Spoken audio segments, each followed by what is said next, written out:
주 안에서 행복하십니까? 주 안에서 행복하십니까?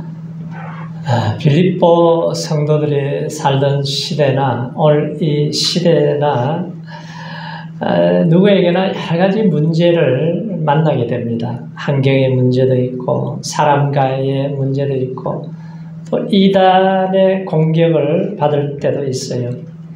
자, 이단들이 예수 믿는 사람, 교회만 있는 집만 찾아다니는 사람들도 있고, 자, 성경 공부하자고 하면서 넘어뜨리는 자들도 있고, 세상 철학, 허탄한 이야기를 쫓아가게 만드는 무리들이 있어요. 자, 개인적으로 여러 가지 문제가 있죠. 환경이 어려울 때도 있고, 인생이 꼬이는 문제를 만날 때가 있어요. 그럴 때마다 자, 우리는 어디서 위로를 받고 이 문제를 해결할 수가 있습니까?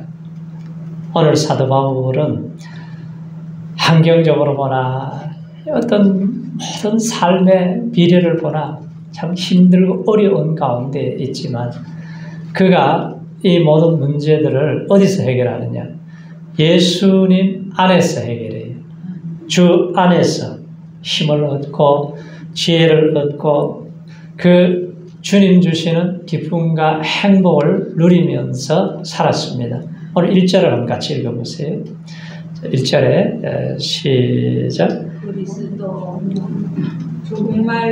우리 집사님 1절 말씀 같이 시작. 정말로 나의 형제들아 주 안에서 기뻐하라. 너희에게 같은 말을 쓰는 것이 내게는 수고로움이 없고 너희에게는 안전하니라. 자, 종말로 이렇게 시작하죠. 종말로는 뭐예요? 마지막으로 끝으로 그러는데 지금 빌립보서는 한 중간쯤 가고 있는데 종말로 하면 말이 안 맞잖아요. 이 뜻은 그건 그렇고 이제는 자, 새로운 주제로 넘어간다는 얘기입니다. 자, 바울은 교회를 해치는 유대인들의 이야기를 들었어요. 그러니까 얼마나 화가 나고 가슴이 벌렁거리는 그런 상황인데 바울이 뭐라 그래요? 주 안에서 기뻐하라 이렇게 시작을 합니다.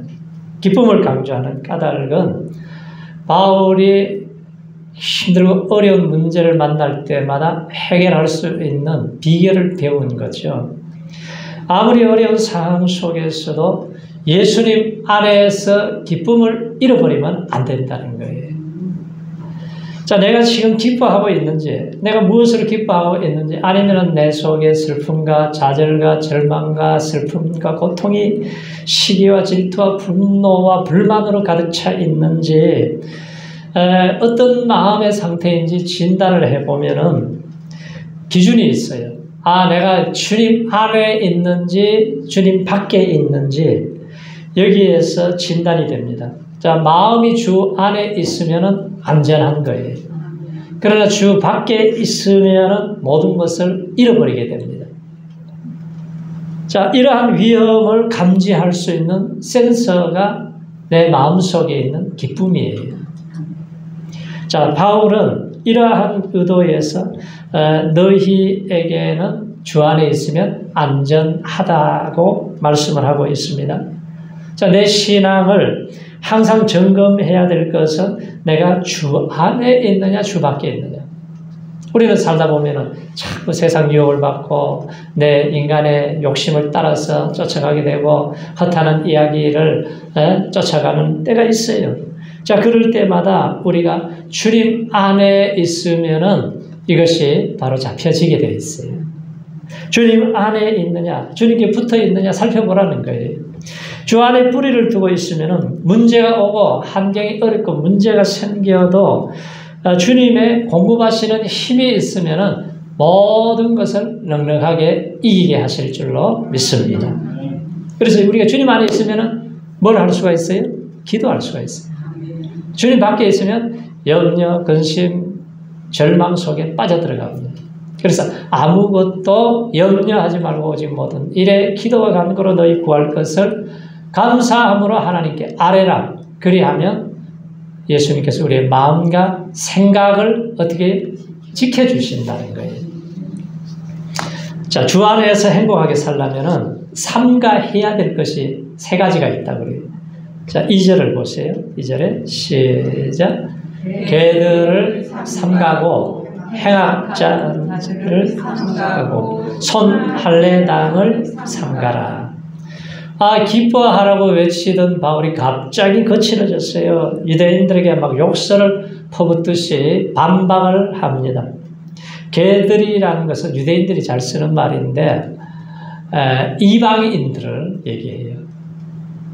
이 사람들이 생각할 때는 이방인들은 지옥의 땔감 정도로 만드는 뭐 그런 사람 정도로 생각을 했으니까요.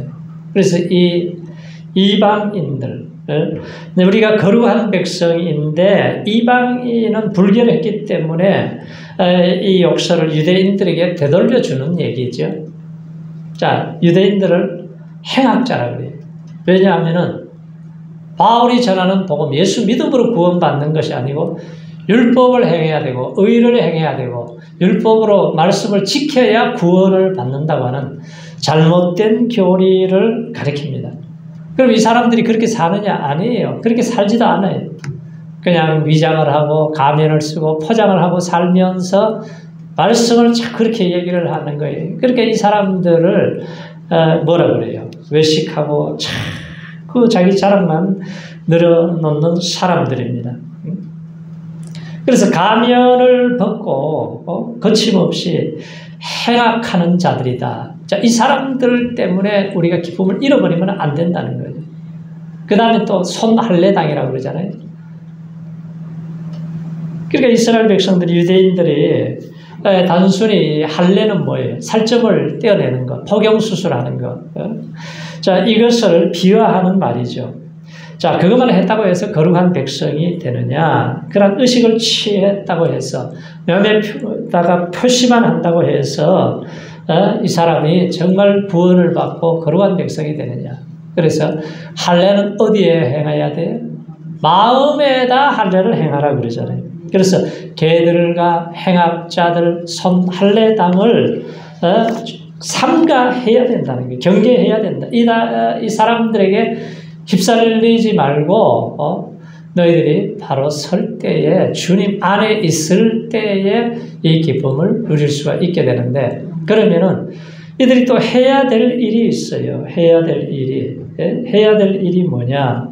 3절을 한번 보세요. 3절을 자 시작.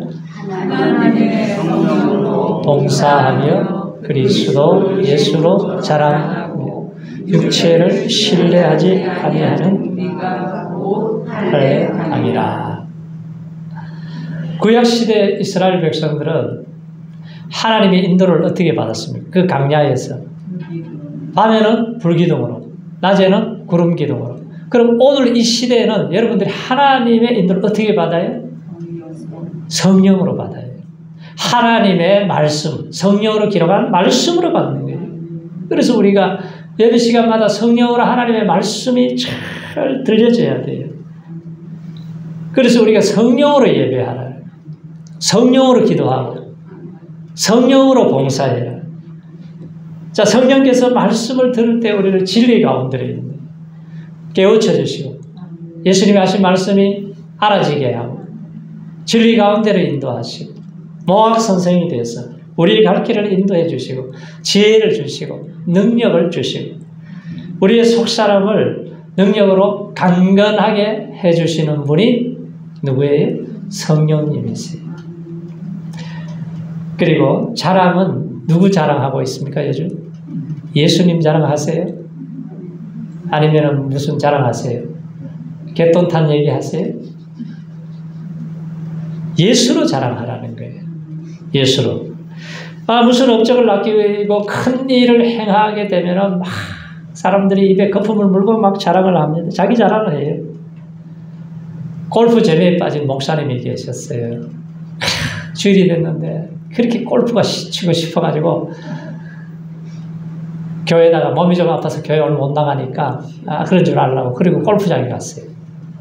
골프장에 가가지고 그냥 골프를 탁 치는데 350야드 멀리 날아가더니 말이죠. LPGA 선수들도 못하는 그 공이 말이죠. 딱 구멍으로 홀 인원됐다. 이야, 대단했습니다. 아주 감탄을 하고, 그러니까 천사가, 제가 좀 혼 좀 내줘야 되지 않겠습니까? 저 이래도 되겠습니까? 그랬더니, 벌을 주자고 그랬더니, 하나님이 미소를 지으면서 천사에게 말을 하는 거예요. 야, 목사가 이 일을 누구에게 자랑하겠냐? 자랑하면은 주일날 골프 친 거 다 들통날 텐데, 자랑하고 싶어 죽겠는데 자랑하지 못하는 고통이 얼마나 크겠느냐. 그러더라는 거예요. 오늘 우리의 자랑이 뭐예요? 연못에 있는 개구리들이 막 개굴개굴 하는데 기러기가 막 날아가지고 말이죠. 돌더니 쫙 앉는 거예요. 그래서 개구리 한 마리가, 야, 나도 너처럼 좀 날아봤으면 좋겠다. 아이고, 너는 절대로 안 돼. 큰일 나. 그랬더니, 아니, 좋은 방법이 있다는 거예요. 네? 여기 막대기를 너가 물고 내가 여기 물 테니까 한번 싹 올라가면 날 수 있겠냐. 오, 좋은 아이디어라고. 그럼 해보자고.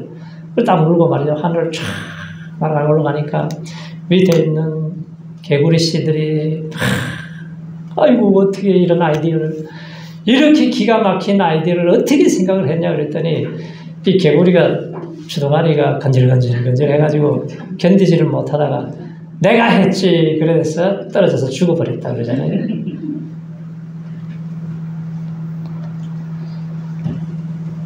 참, 우리가 자랑은 참 사람들이 많이 합니다. 터키는 유럽을 제패했던 오스만 제국의 역사를 자랑했어요. 대영 제국의 영국은 영하를 자랑했습니다. 어떤 사람들은 뭐 자기의 업적을 특별한 것을 자랑합니다.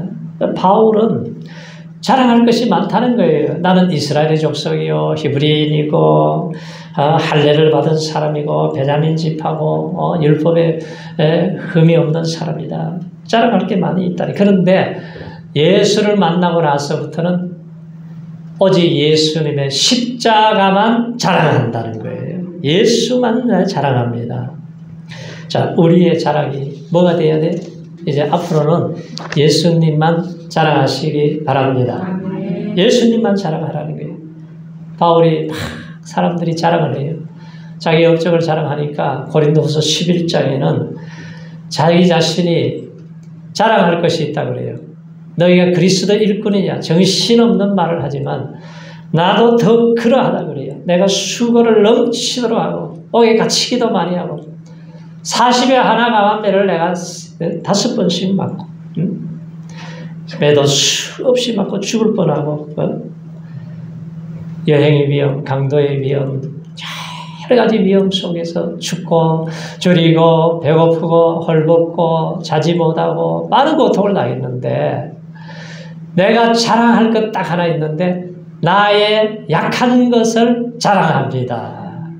이게 바울의 고백이에요. 네?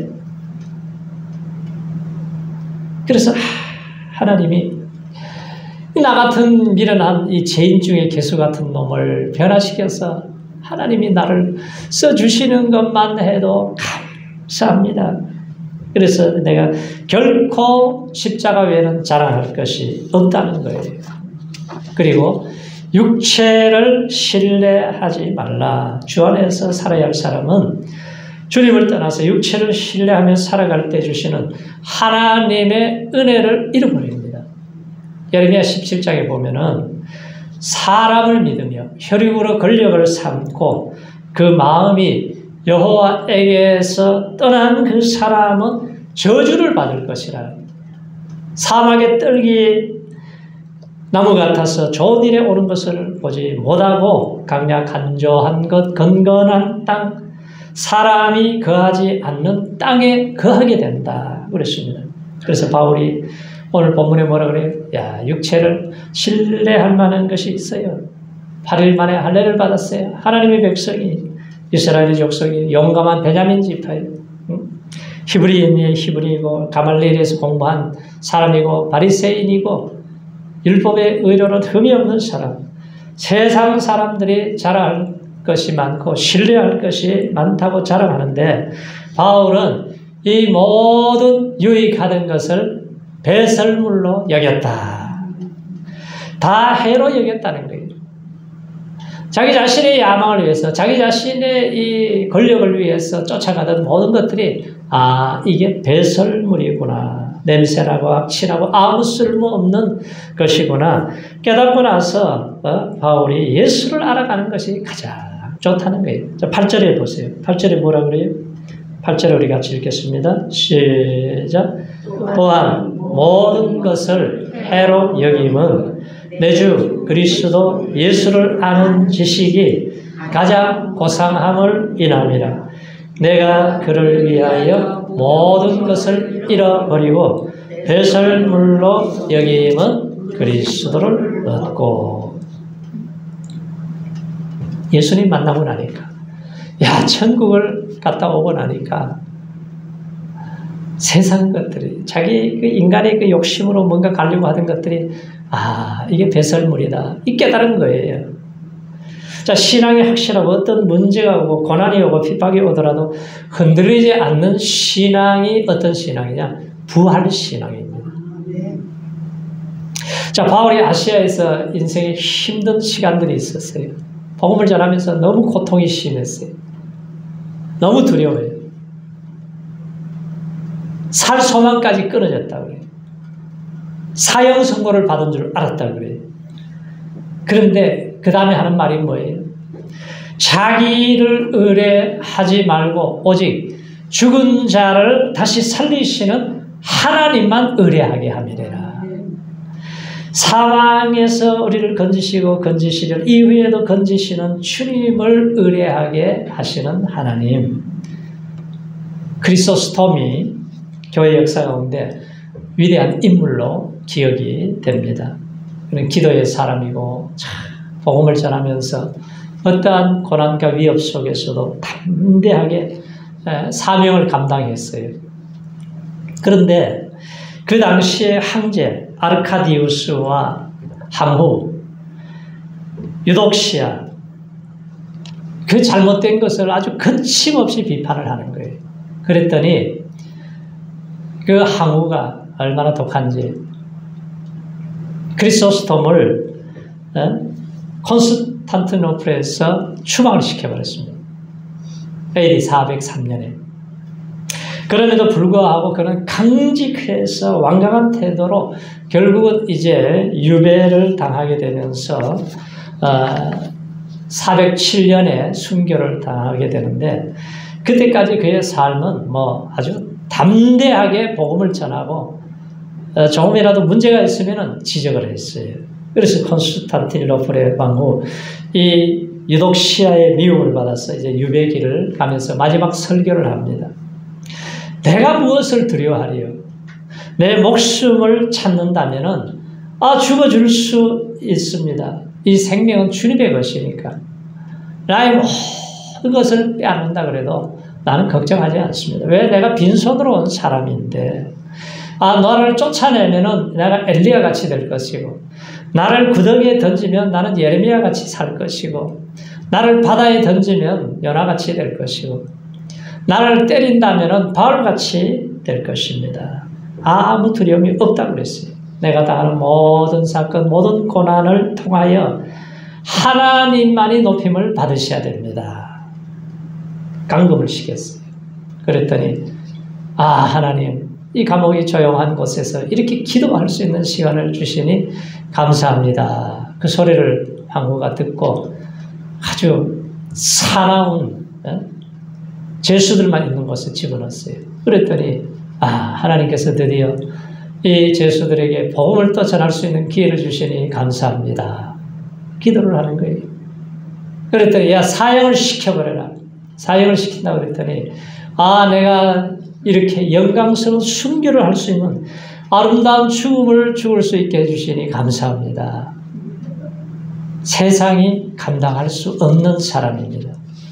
그러니까 자기 목숨을 주님을 위해서 죽고자 하면은 살 길이 열린다는 거예요.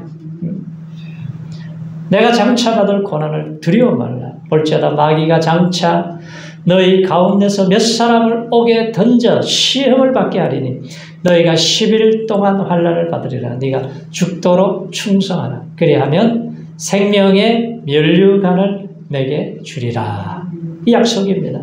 그래서 바울처럼 우리가 부활과 권능의 고난에 참여해서 주님의 이 죽으심을 본받아 살려고 하면은 어느 시대나 이 부활의 주님을 믿고 따라갈 때에 우리가 세상을, 고난을, 핍박을 이길 수 있는 힘을 주신다는 거죠. 만주 연길현에 종성동이라고 하는 동네가 있습니다. 그 주민이 한 100명 정도가 이제 예수를 믿고 살아가는데 1939년 11월 어느 날 해질 무렵에 공산당이 습격을 해서 들어왔어요. 전부 다 주민들 예배당 안에 몰아놓고 예수 믿지 않는 사람은 좌편에 서고 예수 믿는 사람은 우편에 서라. 그랬더니 한씨라고 하는 부인이 나는 죽어도 예수를 믿습니다 하고 예수 믿는 편에 섰어요. 그랬더니 60명이 쭉 따라서 그 길을 섰습니다. 그 공산당이 막 화가 나가지고 담임 목사 어디 있냐고 잡아라고 김영진 목사님을 잡아가지고 놓고 쇠사슬에 묶어가지고 면도칼로 발부터 막 쏙 벗겨내는 거예요. 그걸 다 벗겨내면서 막 죽다고 아우성을 치는 게 아니라 고통을 줄 때마다 예수 이름을 부르면서 벗겨내고 생식까지 다 잘라버렸어요. 그래서 결국은 죽어버렸어요. 그랬더니 공산당이 너희들도 예수를 부인하지 않으면 다 죽여버린다고. 그래도 한 사람도 배반하지 않고 울부짖으면서 통곡하면서 기도를 하게 되었다는 거예요. 자, 어떤 이들은 더 좋은 부활을 얻고자 악형을 받되 구차히 면하지 아니하였으며 또 어떤 이들은 희생과 희롱과 채찍질뿐 아니라 결박과 옥에 갇히는 시험도 받았으며 돌로 치는 것과 톱으로 켜는 것과 시험과 칼에 죽는 것을 당하여 양과 염소의 가죽을 입고 유리하며 궁핍한 환난과 학대를 받았으니 이런 사람은 세상이 감당치 못하도다. 그러니까 초대교회 성도들도 이런 믿음으로 부활신앙을 갖고 살았다는 거죠. 사도 바울이 천국을 보고 난 후에 부활의 영광을 보았어요. 소망을 보았어요. 그런 과거를 생각하면은 자신이 죄인 중에 계수, 포행자요, 악행자요, 정말 만삭되지 못한 자 같았는데, 자, 예수님을 만나고 나서 구원해 주신 것이 너무너무 감사했어요. 구원해 주신 것도 감사한데, 제일 뭘 감사한 줄 아세요? 나 같은 이 죄인과 같은 종에게 직분을 주신 것을 감사해요. 나를 충성되게 여겨주셔서 이 직분을 주셔서 이 사명을 감당할 수 있도록 해주신 것, 이거 생각하면 내가 시간도 드리고 건강도 드리고 물질도 드리고 내 모든 것을 목숨을 드려도 간제와 같이 다 쏟아 부어도 내가 부족합니다. 이게 바울이 하나님을 만나고 나서 하나님의 은혜를 받고 나서의 모습이에요. 그래서 복음을 전하고 살 수 있었던 것이 왜? 하늘의 보화, 진주를 발견한 다음부터는 이 부름의 상을 위해서 표대를 향해서 선한 싸움을 싸고 달려갈 길을 다 마치고 나면은 나를 위하여 의의 면류관이, 영광의 면류관이 예비되어 있습니다. 이 소망을 붙잡고 살았잖아요. 이걸 사모하는 우리 성도님들에게도 이 면류관을 예비하고 계세요. 그래서 우리가 이 땅에서도 잘 살아야 되지만 천국에서 잘 살 준비를 하는 종이 가장 지혜로운 종입니다. 왜? 이 땅에서야 뭐 8, 90년 살면 끝이 나요. 그러나 영원한 삶을 어떻게 살아야 되느냐. 바울은 그게 보였기 때문에 현재 고난이 아무리 커도 장차 나타날 영광, 하나님의 나라에서 살아야 할 그 삶을 생각하고 내가 주님 앞에 딱 서는 날은 착하고 충성된 종아 인정을 받는 그날의 승리자가 되는 것입니다.